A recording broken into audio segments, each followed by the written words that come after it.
लोग कहते हैं कि गैर मुसलमान गैर मुस्लिम, मैं ये नहीं कहता, बल्कि मैं हिंदू भाई भाई कहता हूं। पहली बात तो काफिर जो होता है वो आदमी होता है जो अल्लाह की नेमतों का इनकार करे।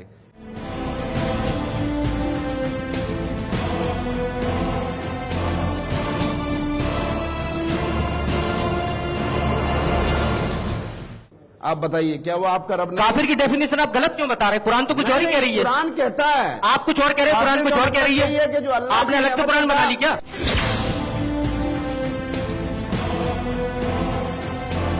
आप बताइए, क्या वो आपका रब नहीं? काफिर की डेफिनेशन आप गलत क्यों बता रहे हैं? कुरान तो कुछ और ही कह रही है। कुरान कहता है, आप कुछ और कह रहे हैं, कुरान कुछ और कह रही है कि जो अल्लाह आपने अलग से कुरान बना ली क्या?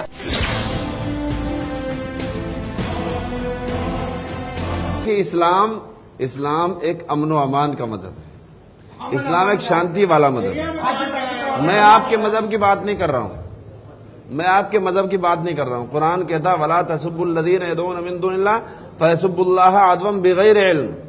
कुरान कहता है कि किसी के मजहब को अगर तुम बुरा कहोगे वो दूसरी तरफ से तुम्हें बुरा कहेंगे।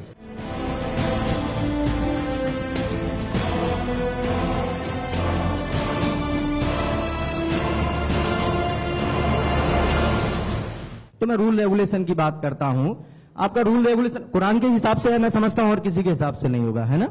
कुरान का सूरा अन्निसा आयत संख्या 101। मौलवी जी ध्यान दीजिएगा, इन्नल काफिरीन कानू लकुम अदुव्वम मुबीना। इसका हिंदी में अर्थ होता है कि बेशक ये काफिर तुम्हारे खुले दुश्मन है। अब अगर मौलवी जी जैसे थोड़ी देर पहले बोल रहे थे कि काफिर का मतलब गैर मुसलमान नहीं होता है, तो ये आप कह रहे हो, लेकिन कुरान क्या कह रही है काफिर के बारे में, ये भी मैं आपको बता देता हूं। कुरान का सूरा अल बकर आयत संख्या 98, मन कान अदुव्वन लिल्लाहि व मलाइकतिही व रसूलिही व जिब्रील व मीकाल फइन्नल्लाह अदुव्वन लिल काफिरीन।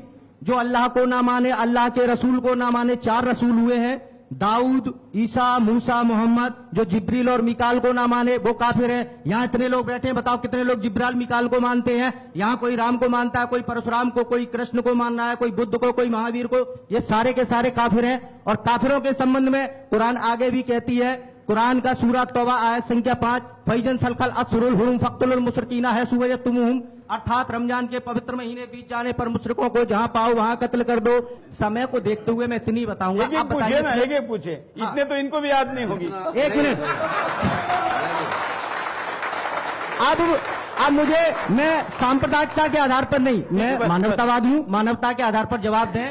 क्या कुरान के रूल एंड रेगुलेशन के हिसाब से गैर मुसलमान जिंदा रह सकता है? जबकि भारतीय संविधान अनुच्छेद 21 प्राण व दैहिक स्वतंत्रता का अधिकार देता है। भारतीय संविधान अनुच्छेद 25 प्रत्येक व्यक्ति को धार्मिक स्वतंत्रता देता है। आपकी कुरान, आपके रूल एंड रेगुलेशन प्रत्येक भारतीय नागरिक के संवैधानिक अधिकारों का हनन कर रहे हैं।